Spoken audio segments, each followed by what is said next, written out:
Kundi la waasi la M23 linalodaiwa kuungwa mkono na Rwanda limedhibiti mji wa Uvira mashariki mwa Jamhuri ya Kidemokrasia ya Kongo DRC na kutishia kuendeleza mashambulizi yake nje ya mkoa wa Kivu Kusini.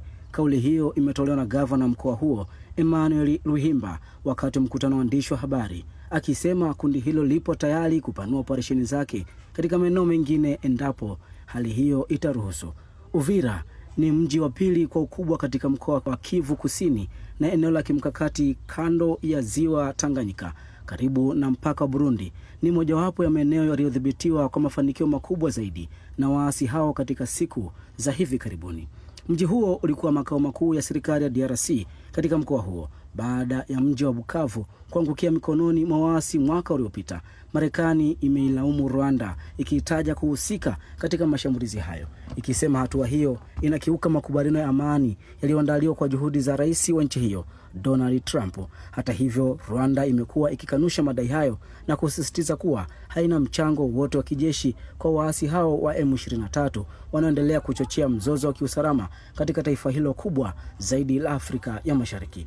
Mashuhuda wa hali ya usalama Uvira wanasema licha ya hofu iliyotanda awali, hali ya utulivu inaanza kurejea taratibu, ambapo mkazi mmoja wa eneo hilo lililoathiriwa na vita hivyo aliwaambia waandishi wa shirika la utangazaji la Uingereza BBC ya kuwa watu wameanza kutoka majumbani mwao kwa tahadhari, ingawa shughuli za kawaida bado hazijarejea kikamilifu.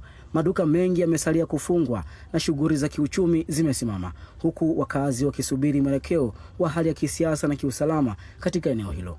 Kwa mujibu wa Umoja wa Mataifa, zaidi ya watu 200,000 wamekimbia makazi yao kutokana na mapigano hayo. Inaelezwa kuwa wengi wao wamekuwa wakikimbia nchi jirani ya Burundi, hali inayozidisha wasiwasi wa usalama na huduma za kibinadamu katika ukanda huo wa maziwa makuu.